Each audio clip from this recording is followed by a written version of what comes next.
A continuación tendrá lugar la sesión dedicada a la presentación de comunicaciones científicas en la categoría de ciudades saludables frente al cambio climático.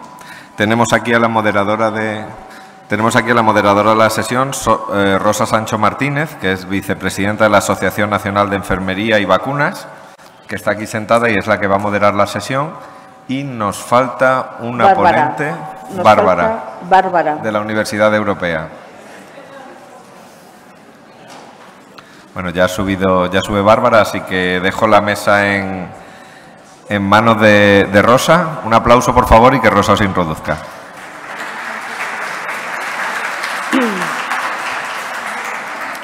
Bueno, muchas gracias. Vamos a dar comienzo a la primera sesión de comunicaciones orales, que bueno, seguimos hablando de ciudades saludables frente al cambio climático. Y hemos empezado un poquito más tarde, con lo cual nos vamos a ajustar mucho a los tiempos. Ya saben, aquí nuestros protagonistas, que tienen máximo 7 minutos para hacer la presentación de su comunicación, que les avisaré un minuto antes. Y, bueno, si vamos bien, podremos dejar unos 3 minutos al público para que hagáis alguna pregunta. Sí que os quería insistir en que, por favor, sean preguntas más que disertaciones, porque, bueno, creo que tiene interés lo que nos vayan a presentar, ¿no?, aquí nuestros compañeros. Y para no dilatarlo más, así que vamos a comenzar por la primera comunicación oral, que tiene por título Cigüeñas y resistencia antimicrobiana, un puente entre ciudad y naturaleza, y será presentada por Bárbara Martín Maldonado. Adelante.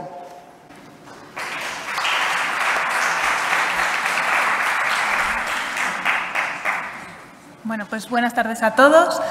Vengo a hablar de resistencias antimicrobianos. Ya se han mencionado antes, esa pandemia silenciosa que nos atormenta en todos los congresos al final, pero desde el punto de vista de la fauna silvestre, en concreto de las cigüeñas, ¿no?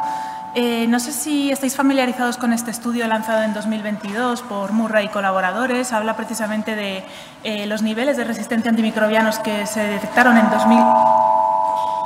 2019. ¿Así? Vale, que se detectaron en 2019 a nivel mundial y bueno, pues los resultados la verdad es que son devastadores. Como podéis ver, 1,2 millones de muertes fueron atribuidas directamente a infecciones causadas por por bacterias resistentes, ¿no? Pero aún así se estimaron que había más muertes relacionadas con esta resistencia antimicrobiana. Obviamente, la distribución por países pues varía en base también al consumo de antibióticos y otros factores, como todos conocemos, y entre las familias de antibióticos más afectadas, con mayor tasa de resistencia, pues estaban las cefalosporinas de tercera generación, la meticilina, obviamente, los carbapenemes y las fluoroquinolonas, que son clases antimicrobianas de gran importancia a nivel de salud pública, ya que se utilizan en situaciones delicadas y complicadas, ¿no? Y entre las bacterias con mayores tasas de resistencia destaca Escherichia coli, que es una de las bacterias que forma parte de nuestra microbiota intestinal y que, bueno, pues que nos sirve además como indicador para estudiar, para estudiar la resistencia antimicrobiana en otros animales. Sabemos que las resistencias no solo afectan a los humanos, sino que afectan a animales también, y se han hecho muchos estudios en ganadería, en producción, algunos en pequeños animales, mascotas, y menos en fauna silvestre, ¿no? Pero sí que se ha ido definiendo con el paso de los años que la causa de estas resistencias no está ligada única y exclusivamente al uso de los antimicrobianos, ¿no? Y de hecho, en medio ambiente, por ejemplo, que pues nadie va por el campo aplicando antimicrobianos a la fauna silvestre o al terreno en sí, hemos detectado bacterias resistentes, ¿no? De hecho, ese estudio publicado por Vargas Villalobos hace un par de añitos, es bastante interesante porque detectaron genes de resistencia en ríos en regiones en las que no había poblaciones cercanas. Por tanto, estamos hablando de un problema que es One Health, por definición, afecta a todos los sectores, ¿no? Y en este sentido nosotros nos hemos querido centrar en la cigüeña porque la cigüeña blanca es una especie de fauna autóctona que crea un puente entre las ciudades y el medio ambiente. Son aves que nidifican en urbes, en ciudades, y, sin embargo, tienen un rango de dispersión de 20 kilómetros. Por lo tanto, pueden dispersar bacterias a gran distancia. Eso cuando no migran, porque es una especie que de forma tradicional debería migrar, pero se ha visto en los últimos años que debido al cambio climático están dejando de migrar. Por tanto, el objetivo fue pues, el que veis en pantalla, ¿no? Evaluar la resistencia a antimicrobianos en cepas de Escherichia coli aisladas de cigüeñas ingresadas en un centro de recuperación de la Comunidad de Madrid. A estas cigüeñas que ingresaban en el centro de recuperación, siempre que era posible, se les recogía un hisopo cloacal y bueno, pues se hacía el aislamiento de E. coli a partir de agar maconkey, ¿no? Un cultivo de 24 horas. Las cepas que eran compatibles por morfología con Escherichia coli se hacía una tira API para confirmar la identidad y después se hacía el test de susceptibilidad mediante el VITEC, el sistema VITEC, que es un sistema de microdilución. ¿Vale? Llegando al 0,5 McFarland, después se pasa un inóculo a Muller-Hinton y ya directamente se introduce en la máquina junto con una tarjeta que lo que hacía era medir la resistencia antimicrobiana a 17 moléculas diferentes de 9 clases antimicrobianas. Los resultados, la verdad es que fueron bastante peores de lo que imaginábamos. Del 100% de los aislados de Escherichia coli, que fueron 44 aislados en total, el 93,2% mostraban resistencia al menos a un antimicrobiano y de ese 93% fueron considerados multiresistentes el 90,2%, que es lo mismo que el 84,1% de las 44 cepas originales, ¿vale? Solo 3 cepas del total fueron consideradas susceptibles a todos los antimicrobianos. Y de los antimicrobianos testados, únicamente amicacina y polimixina B fueron las únicas que no obtuvieron resistencia en ningún aislado. En el caso de la polimixina B, como vais a ver a lo largo de todas las diapositivas que me quedan, hay un asterisco y es que no hay un punto de corte establecido para las enterobacterias frente a polimixina B, ni en EUCAST ni en CLSI. Entonces, realmente tampoco se pudo establecer si había o no. Yo os he puesto el resultado de polimixina que me daba la máquina como tal, porque es cierto que VITEC se nutre de muchas bases de datos, ¿vale? Entonces, según VITEC, no había ninguna resistencia. En cuanto a los patrones que detectamos, había 38 patrones diferentes, es decir, la variabilidad en los patrones era bastante grande, no los he podido traer, pero bueno, si nos centramos en el número de antimicrobianos frente a los cuales eran resistentes las cepas, vemos que el 50% eran resistentes a mínimo 9 antimicrobianos y el 25% resistentes a 11 antimicrobianos. Hablamos de aves que no acuden al veterinario de forma frecuente, que probablemente no hayan consumido previamente antibióticos, ¿no? Un minuto. Vale. En cuanto a las clases, el 50% tenían resistencia a 4 clases o más y el 25% a 6 clases o más. Si miramos los antimicrobianos de forma independiente, los que mayor tasa de resistencia observamos fueron los betalactámicos, las penicilinas y las cefalosporinas, ¿vale? Esto está muy ligado al uso también que se suele utilizar de antimicrobianos en la Comunidad de Madrid. Y también vemos una tasa muy elevada de SBLs, de bacterias con betalactamasas de espectro extendido. También, entre los factores que estuvimos estudiando, analizando estadísticamente, vimos que sí que había una relación entre la cercanía a vertederos y la tasa de resistencia, sobre todo en las cefalosporinas, concretamente en el Ceftiofur y también en la nitrofuranteína. De hecho, pues hay un estudio bastante reciente… Bárbara, se te acaba el tiempo, se te ha acabado. Vale, pues bueno, perdonad. Lo siento. Bueno, di lo último que tengas que decir. Pero… Nada, simplemente pues decir que efectivamente que estamos viendo unas tasas muy alarmantes de resistencia en animales que no deberían de tener resistencias antimicrobianos por el contacto que tienen con estas moléculas y que sí que se deberían de incluir, como conclusión, se deberían de incluir en en los sistemas de vigilancia, ¿vale? Que es cierto que nos olvidamos mucho de la fauna silvestre, hay poca inversión en este tema, pero es muy importante incluirlos también para tener la película completa. Y perdonad, muchas gracias. Bárbara.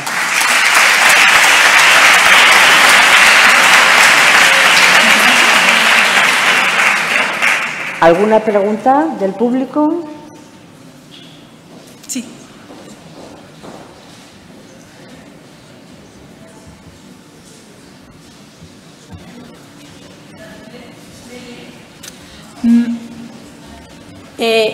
Me he perdido. ¿Cogéis heces de las cigüeñas para hacer el aislamiento de coli? Las cigüeñas eran cigüeñas que ingresaban por otros motivos en el centro de recuperación y les cogimos un hisopo local para búsqueda de Escherichia coli, además de tratarlas, obviamente. ¿Pero desde las heces? No, hisopo cloacal. Ellos tienen cloaca en vez de recto, entonces era introducir un hisopo en la cloaca. Es que yo en Zaragoza he participado en estudios de recoger heces de palomas urbanas, sí, para ver las bacterias y ver sus antibioresistencias, ¿vale? Sí.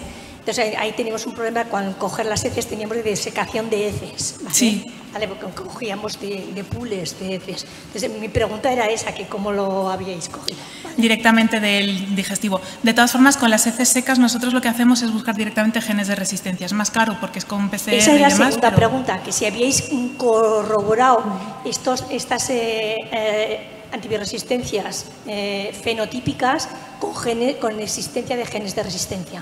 De momento solo nos hemos quedado en la fenotípica, pero la idea es conseguir financiación para hacer también la genotípica, sí. Vale, gracias. Nada. ¿Alguien más? ¿Alguna pregunta más?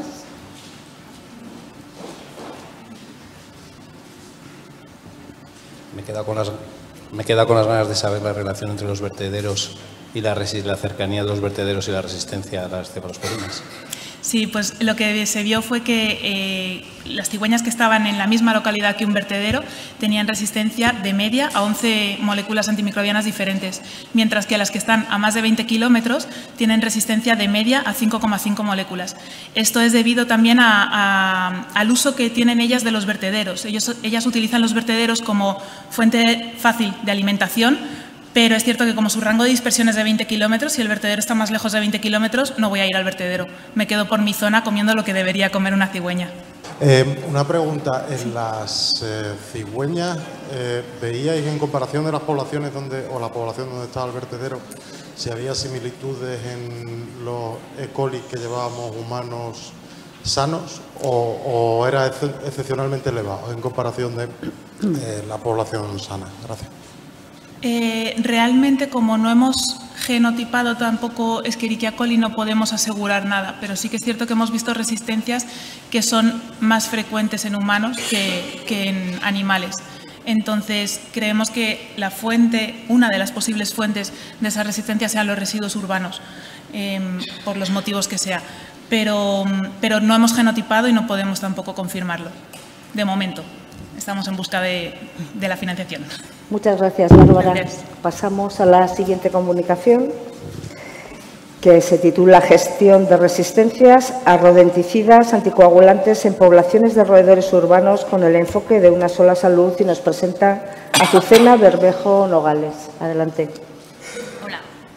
En primer lugar, agradecer a la organización la oportunidad de poder presentar mi trabajo, que se titula Gestión de resistencias a rodenticidas anticoagulantes en poblaciones de roedores urbanos con el enfoque de una sola salud.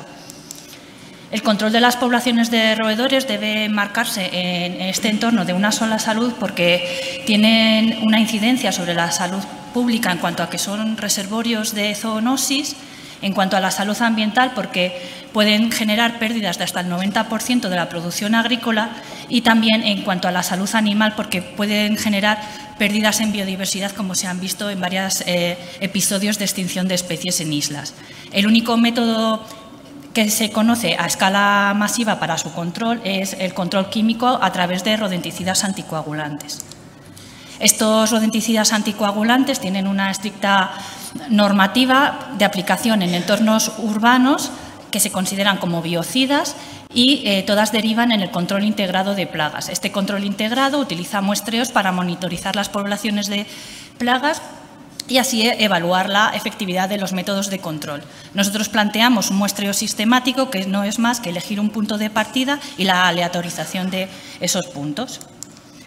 En cuanto a la especie en la que estamos estudiando, la rata de alcantarilla o rata gris, desde sus orígenes en las praderas del este asiático, se ha expandido por todo el mundo.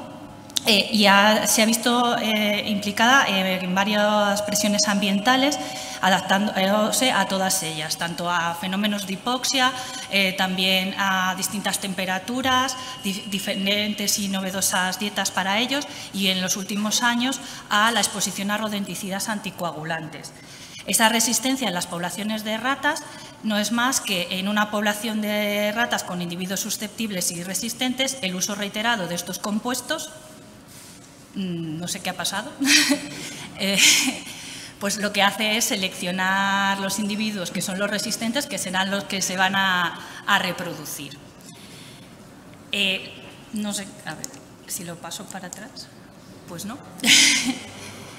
Bueno, el caso es que la resistencia a los rodenticidas anticoagulantes están relacionadas con un gen que es la vitamina K epoxidorreductasa, que se encarga de controlar el pool de vitamina K reducida, que es un factor esencial para los factores de coagulación, y si no existen problemas de muerte por hemorragias internas. Por tanto, esto es una adaptación genética a través de SNPs o mutaciones del gen VCOR. Yo no sé si voy a seguir, porque no sé si se verá bien. Desde aquí yo no lo veo bien, pero bueno.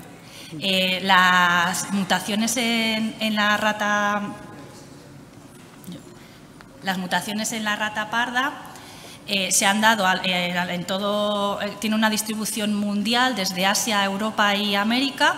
Principalmente se han encontrado en Europa, donde son más susceptibles debido a su uso intensivo. Se han encontrado 11 mutaciones en el exón 1 y 9 mutaciones en el exón 3, aunque son más prevalentes.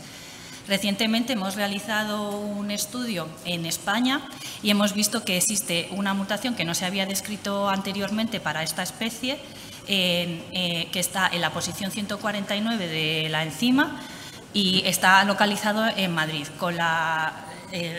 Mediante la colaboración con Madrid Salud, quiso ahondar más en lo que ocurría en la ciudad. Entonces, el objetivo fue que la hipótesis era que no existían poblaciones silvestres de roedores y que el objetivo era analizar la presencia de estos SNPs en las ratas de alcantarilla, en lo que es el alcantarillado de la ciudad de Madrid. Y para eso se diseñó un muestreo sistemático. Dentro del alcantarillado se identificarían los SNPs y se realizaría un análisis geoespacial, además de estimar la afinidad de unión de la vitamina K y los rodenticidas con la forma nativa y los mutantes. ¿Por qué se eligió la ciudad de Madrid? Porque es una ciudad que es de las más pobladas, es la más poblada de España y una de las más pobladas de la Unión Europea, y tiene un sistema de alcantarillado antiguo. Entonces, tiene población de rata pues, desde hace muchos años, ya desde la época de Felipe II. Entonces, nosotros lo que realizamos fue una cuadrícula de 1 kilómetro por 1 kilómetro en 42 kilómetros cuadrados y realizamos este muestreo en la almendra central para obtener muestras de 7 distritos diferentes. Esto ya nunca me había pasado. Bueno. No sé si os lo cuento más. Bueno, sigo. Sigue. Yo sigo. Vale, entonces se seleccionó como cuadrícula inicial el norte-oeste de la almendra central y se hizo alternancia en las cuadrículas. Dentro de cada una de estas cuadrículas se eligieron colectores que fueran visitables 100 metros. Y entonces obtuvimos las 21 rejillas y dentro de esos 100 metros de colector obtuvimos 6 puntos separados 20 metros para asegurar la independencia de las muestras, y dentro de cada uno de esos puntos recolectamos de 3 a 5 heces. En cuanto a la metodología, utilizamos el análisis de SNPs, extrajimos las muestras de las heces, Hicimos la extracción, amplificación y secuenciación mediante Sanger y utilizamos técnicas computacionales para hacer el análisis de las mutaciones o SNPs y el docking estructural, además de análisis geoestadístico con diferentes variables urbanas. Los resultados fueron que este muestreo sistemático, que se realizó en noviembre del 2020, tuvimos 126 muestras de heces con calidad suficiente para realizar los análisis de 16 vecindarios y 7 distritos. Y obtuvimos, por primera vez, detectamos la mutación en la posición en 155K, que no había sido descrita en esta especie en España, la 149 y el doble mutante. Y de esta manera vimos que era más frecuente la 149 en el sur, la 155 en el norte y el doble mutante estaba en el centro, en el distrito centro. En cuanto al análisis geoespacial, la frecuencia de mutación muestra una tendencia a la producción de basura. Y el análisis de las afinidades de unión muestran que las diferencias en las sensibilidades de los genotipos a los rodenticidas y la vitamina K cambia el equilibrio de afinidad de unión de cada uno de los mutantes. En cuanto a las conclusiones, el momento oportuno para la recopilación de los datos es crucial para la rápida toma de decisiones. El mapa de frecuencia de mutaciones muestra un momento concreto y puntual de los efectos del manejo previo a la población.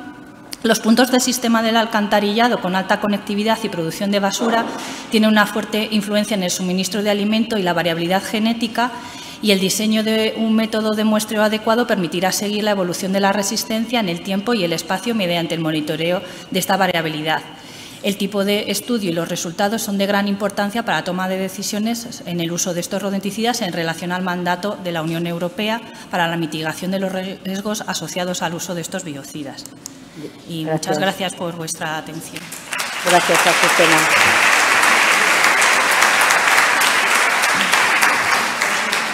¿Alguna pregunta? Desconocimiento del tema. Yo sí que he ido cogiendo microti de las explotaciones ganaderas para ver antibioresistencias que tenían las bacterias que presentaban los ratones. Entonces, ratones de campo de las explotaciones ganaderas que son de la especie microti, ¿vale? ¿Estos también tienen el gen de resistencias que has marcado tú? Los ratones de campo, bueno, depende de la especie. Por ejemplo, el Mus spretus, que es un ratón de campo que se encuentra en ciertas zonas de la península, se ha visto que tiene resistencia propia. De hecho, ha sufrido una introgresión genética con el Mus musculus, el ratón doméstico, y se ha visto que los individuos de esa introgresión tienen esas mutaciones que les hacen resistentes. Y ya en la última valoración del uso de rodenticidas por la Unión Europea se ha prohibido el uso doméstico de los rodenticidas anticoagulantes para esta especie. Vale, es que yo lo intentaba aplicar con las medidas de bioseguridad de las granjas. Claro que nosotros tenemos ahí problema de los microti, ¿vale? En las granjas también hemos descrito esas mutaciones y hay algunas zonas de España que aparecen esas mutaciones. Hay diferentes y, claro, el control en las granjas es muy importante porque es un problema de salud, como ya estamos diciendo aquí todo el rato. Entonces, todo lo que tenga que ver con el control de las plagas, pues sí, a nivel agrario y a nivel de producción. Hay que monitorizar, ¿no? Como estábamos diciendo aquí todo el rato, hay que monitorizar para prevenir. ¿Alguna otra? Muchas gracias por la presentación. Igual lo has dicho y no. Cuando has hecho la cartografía, el método geoestadístico que habéis aplicado, ¿cuál ha sido? ¿Habéis utilizado Kriging o un método analítico, funciones de base radial y DW? El método que hemos utilizado es una representación de lo que es la frecuencia.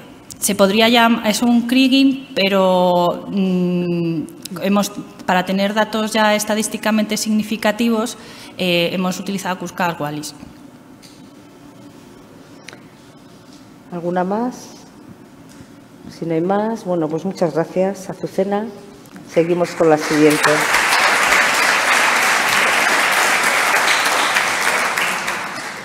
Muy bien.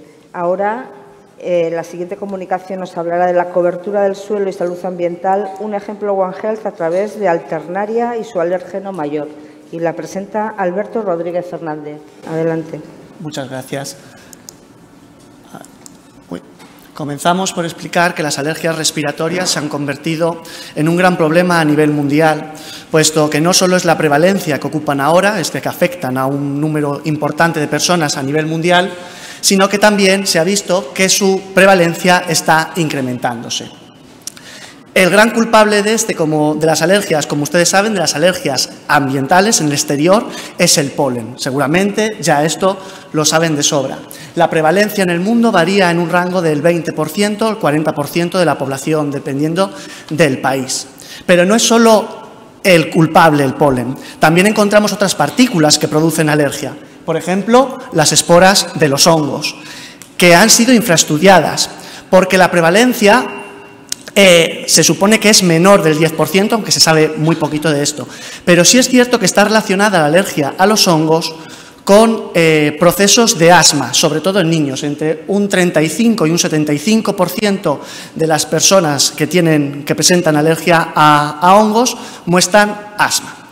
Y es importante destacar que las alergias, que las esporas de hongos representan en torno al 20% del bioaerosol. Pero como he aprendido en estos años, es que si no ponemos lo que cuesta una cosa, no es importante. Y he de decir que Europa destina anualmente entre 55.000 y 150.000 millones de euros a paliar los gastos producidos por las alergias respiratorias. Por tanto, es muy importante intentar comprender las alergias respiratorias y su relación con el ambiente desde una perspectiva One Health, puesto que esta enfermedad está relacionada con el ambiente que nos rodea, ¿no? Las plantas, los hongos, las temperaturas y la contaminación. El objetivo de este estudio se ha basado en Alternaria, que es un hongo fitopatógeno, que es el que más prevalencia muestra. Este hongo, estas esporas se han caracterizado en estas esporas, mejor dicho, unos 17 alérgenos diferentes. El alérgeno mayor es el alérgeno ALT-A1, que muestra un 60% de positivos en las personas alérgicas a los hongos en general. También es un fitopatógeno muy importante, afecta a muchos cultivos, a muchos tipos de cultivos y causa grandes pérdidas económicas. Y por tanto es ubiquista, es decir, las fuentes de emisión son muy diversas. No sabemos dónde puede estar porque no lo podemos ver a simple vista. Además, en zonas biogeográficamente similares muestran unas diferencias muy grandes en el comportamiento en el aire. Y por este motivo el objetivo de nuestro estudio es saber cuáles son las principales fuentes de emisión de esta espora y establecer las principales rutas de transporte que hacen que esa espora llegue a las ciudades y por tanto nos afecte. Rápidamente, el muestreo aerobiológico se ha basado, es un periodo de muestreo de 5 años y se ha basado en la norma europea estandarizada que ven ustedes en la pantalla, basada en captadores volumétricos tipo Hirst. Se analizaron 5 años de estudio de muestras diarias, ¿vale? Y el muestreo, el análisis y el conteo de las esporas pues, se basa en Galán y colaboradores de 2021. También se analizó su alérgeno mayor en el aire con un captador ciclónico de bajo volumen y posteriormente se hizo un ELISA doble sándwich para cuantificar este alérgeno en el aire. Y para establecer las fuentes de emisión y las rutas de transporte se analizaron datos de cobertura del suelo y también los datos meteorológicos del GDAS y el GFS que pueden ver ustedes en pantalla. Resultados rápidos. Vemos que en la gráfica que ven ustedes en la parte superior, el pico máximo de esporas en León fue de 155 esporas metro cúbico. Es baja. Hay lugares, por ejemplo en Valladolid, que muestran picos de 600. En la gráfica podemos ver ese sombreado gris. Ven que no muestra un comportamiento siempre igual, puesto que el sombreado gris es la media de las máximas, el sombreado blanco que va por debajo es la media de las mínimas y la línea negra es la media móvil de 5 días. No podemos establecer cuándo es, porque este comportamiento no nos deja verlo por las variables meteorológicas bien visto, ¿vale?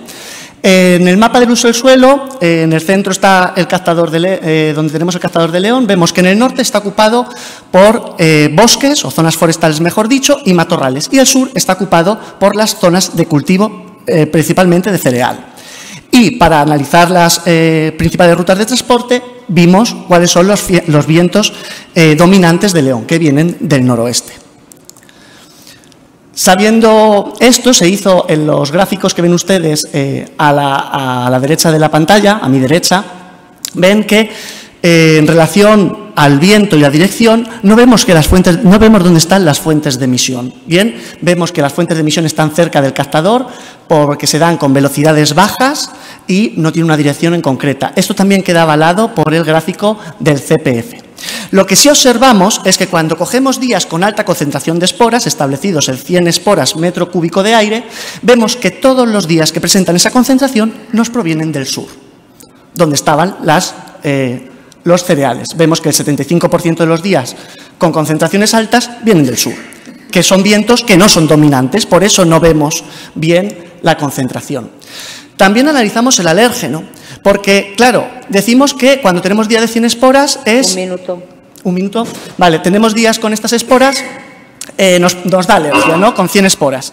Pero observamos que hay días con baja concentración de esporas que también muestran días con alérgeno. El alérgeno, cuando identificamos el alérgeno, al igual que las esporas, vemos que también nos está mostrando esas rutas de transporte. Aunque no tengamos esporas, sí tenemos subpartículas alergénicas. Es decir, tenemos que tener en cuenta las fuentes de emisión para esto. Es decir, podemos concluir que las principales fuentes de emisión son los cereales y los herbazales, sobre todo dominadas por gramíneas, y que un uso del suelo heterogéneo beneficia la calidad biológica del aire, hace mejor calidad biológica del aire. También que la identificación de la ruta, el alérgeno alfa 1 se encuentra en el aire incluso a bajas concentraciones de espora, por tanto tenemos que tenerlo en cuenta. Siempre que nos vengan esos vientos del sur vamos a establecer días de riesgo, siempre que estemos en el periodo de esporulación. Y por último, que estas variables tenemos que tener en cuenta para hacer los modelos de pronóstico fiables para las personas alérgicas y también para los médicos alergólogos para que ayuden a la población. Muchas gracias. Gracias, Alberto.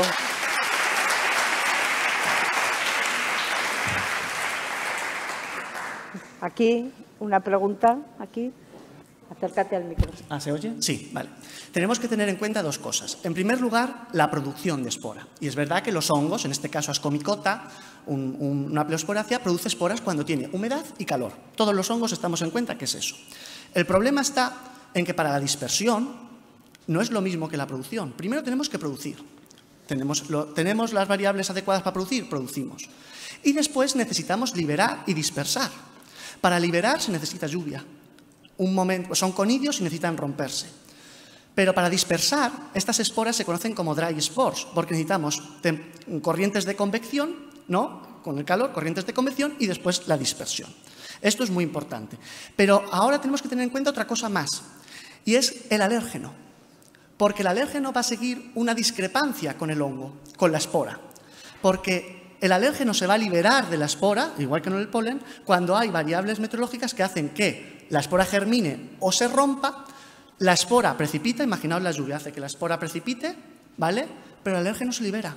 Y por tanto, aunque no veamos en los muestreos aerobiológicos las esporas, tenemos alérgeno, que es mucho más preocupante, porque las partículas subalergénicas, que se hablaba antes de esto, son partículas submicrónicas. Penetran en los alveolos y dan reacciones de asma exacerbadas.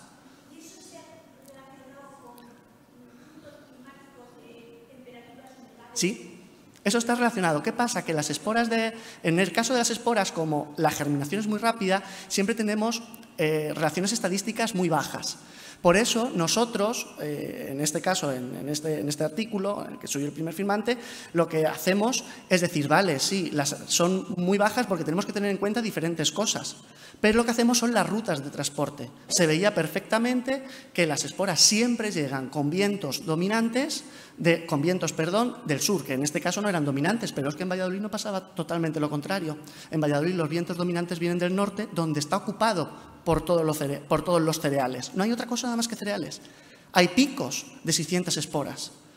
Entonces, las personas alérgicas normalmente a eso, que no están, estas personas el problema que tienen es que normalmente no están diagnosticadas.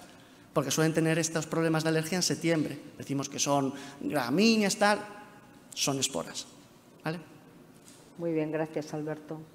Vamos a seguir con la siguiente para ajustarnos al tiempo. Luego, si alguien más tiene cuestiones, pues a lo largo del congreso vais preguntando, ¿de acuerdo? Bueno, y vamos con la última comunicación, titulada La importancia de las características del entorno urbano en la salud de las personas. Un estudio para 36 países europeos. Y nos lo presenta Patricia Gómez Costilla. Adelante. Bueno, buenas tardes a todos. Antes de nada, me gustaría agradecer a la organización el hecho de poder presentar este trabajo aquí, porque creo que es un marco adecuado para recibir otra perspectiva que no sea solo la socioeconómica, ¿no? Que es la que habitualmente observamos nosotros. Bueno, este trabajo está realizado en colaboración con mis compañeras de la Universidad de Valladolid, Carmen García y Lucía Gómez, y me gustaría señalar que es un trabajo que está en desarrollo, ¿vale? Son resultados preliminares y no definitivos. Bueno, la presentación consta de 5 partes que iremos desarrollando sucesivamente. Bueno, me gustaría comenzar con esta imagen que seguro que más de uno conocéis, que es el mapa de la salud o The Health Map de Barton y Grant, que se generó en 2006, donde habla de los factores determinantes de la salud y el bienestar en nuestros barrios. Es un mapa que se genera a raíz del modelo de Dahlgren y Whitehead en el 91, y es un modelo, un mapa concéntrico donde en el centro está el individuo, evidentemente, con sus cuestiones personales, edad, sexo, los factores hereditarios, y luego alrededor de él, bueno, pues vienen sucediéndose de manera ordenada la influencia que recibe de determinados entornos urbanos o naturales o socioeconómicos, ¿vale? Bueno, ¿por qué quería comenzar con esta diapositiva? Bueno, pues porque es un poco el origen de nuestra investigación. Habitualmente en nuestro grupo de investigación, que somos de análisis económico, siempre nos centrábamos en el núcleo de esa imagen, de ese mapa, ¿vale? Siempre nos enfocábamos a estudiar los determinantes de la salud, enfocados pues, desde el punto de vista de factores socioeconómicos, como son la edad, el sexo, o hábitos de vida, como puede ser la dieta saludable, el ejercicio físico, o incluso pues cuestiones como de ámbito social, como puede ser el capital social que disponen, la ayuda, las interacciones sociales, ¿vale? Bueno, pero es verdad que, aunque en muchos casos hemos querido ampliar nuestro análisis de determinantes sociales, incorporar otras variables, bueno, pues en muchos momentos nos hemos visto obligadas, en muchos casos, a prescindir de esos otros factores, ¿no? Que evidentemente son importantes por razones que se han señalado aquí y que veremos a continuación. Pero sí que es importante ver cuál es nuestro punto de partida para esta investigación, ¿vale? Bueno, pues a nadie se le escapa, evidentemente, que el medio ambiente es un factor determinante de la salud de las personas. Ya en el trabajo de la LONDE, en el 74 ya se hablaba de él, que los espacios verdes, ¿vale?, mejoran el bienestar y la salud, no solo la salud física, sino también la salud mental, porque evidentemente mejoran la actividad física, relajan el estrés, aumentan la interacción social, etcétera. Y que la contaminación es un factor muy importante, pero que es un factor, digamos, silencioso, ¿no? Porque es un factor que la ciudadanía no ve y que en muchos casos no es consciente de la importancia que tiene en su salud. Bueno, pues son muchos los organismos que recomiendan, ¿no?, vivir cerca de espacios verdes con mayor calidad de aire, porque eso mejora la incidencia en la morbilidad de las personas. Y, de hecho, por ejemplo, la Organización Mundial de la Salud recomienda que la población pueda acceder a un espacio verde de al menos media hectárea situado a menos de 300 metros de su hogar, ¿no? Bueno, pues es evidente que existen desigualdades socioeconómicas en el acceso a este tipo de espacios y a este tipo de aire limpio, que podríamos llamarlo así, y entonces es muy importante la planificación urbana de la que hablábamos antes, ¿vale? ¿Cuál es el problema? ¿Cuál es el motivo por el que en muchos casos nosotros nos hemos circunscribido a la parte interna de ese núcleo. Bueno, pues en muchos casos la ausencia de datos, ¿vale? Nosotros trabajamos con microdatos de encuestas públicas y el problema que tenemos es la ausencia de información, ¿vale? La ausencia de información de la localización, del sitio, de la localización geográfica. Eso no nos permite incluir factores como la contaminación que puede haber en una ciudad o el número de metros cuadrados de espacios verdes que pueda existir alrededor de ese individuo, ¿vale? Es verdad que en muchos momentos nos hemos conformado, ¿no?, con esta ausencia de información, pero sí que esta perspectiva One Health, el tener contacto con, bueno, pues con otros miembros de la plataforma One Health de la Universidad de Valladolid que estaban trabajando ya desde un punto de vista de acción cooperativa, ¿no?, de incidir en la sociedad a través del medio ambiente, de la biodiversidad, bueno, pues nos generó una motivación para seguir trabajando y para no conformarnos, ¿no?, con esa ausencia de datos. De hecho, hay un póster también publicado que, bueno, que va en relación a esa ausencia de datos y a esa demanda de datos geolocalizados en un futuro, ¿vale? Bueno, pues aquí es donde surge nuestra investigación y donde, a raíz de hacer ese estudio de indicadores de determinantes sociales, bueno, pues encontramos, también relacionado con otra investigación, una encuesta, que es la encuesta de calidad de vida, donde a través de las observaciones de 83 ciudades en toda Europa, en 36 países, ¿vale?, en España son Madrid, Barcelona, Málaga y Oviedo, encontramos información de distintos tipos, ¿vale? ¿Qué hacemos? Bueno, pues lo que hemos hecho ha sido un Loyer ordenado multinivel de 3 niveles, el individuo, la ciudad y el país, y nuestra variable es la mala salud percibida, ¿vale? Esa sería la distribución de la mala salud percibida, la buena salud percibida, perdón, donde el verde indicaría mejor salud y el rojo indicaría peor salud en estas ciudades. Bueno, esta sería la distribución de satisfacción de calidad de aire y de zonas verdes. Se ve un patrón norte-sur en cada una de ellas y estos son los resultados que nosotros hemos obtenido. ¿Cuáles son las conclusiones de nuestro estudio? Bueno, pues las conclusiones más importantes, voy a ir directamente a ellas, son esas que tenemos ahí. Que un factor protector de la salud es la educación superior, que las buenas condiciones medioambientales del entorno en el que residen los encuestados están relacionados con una mayor probabilidad de buena salud, que desplazar habitualmente en bici es un factor protector de la salud, pero no ocurre lo mismo con desplazarse habitualmente a pie.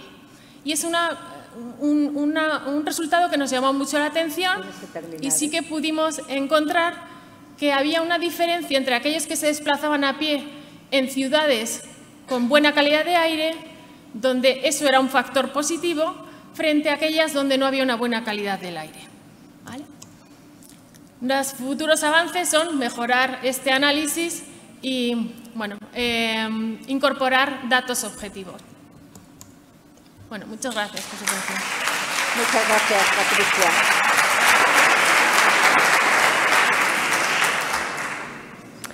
¿Alguna pregunta?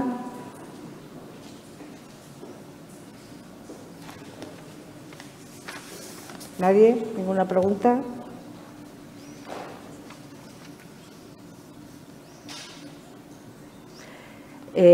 Una pregunta. ¿Se van a recoger también otro tipo de variables como diferentes culturas, diferentes, ¿no?, que nos indican que tienen distintas prácticas, ¿no?, a nivel de alimentación o de otros aspectos? Bueno, claro, la limitación que tiene la encuesta es que, claro, los datos recogidos a veces no nos permiten utilizar esa información, pero sí que hay información, por ejemplo, respecto de las minorías étnicas y sí que queremos incorporar tanto eso como la inseguridad ciudadana. Muy bien, muchas gracias. Pues nada, muchas gracias a los 4. Creo que, bueno, ha sido una mesa estupenda y creo que, bueno, dentro del tema del que hemos estado hablando hoy. Y así que, bueno, damos paso ya a la siguiente mesa. Muchas gracias.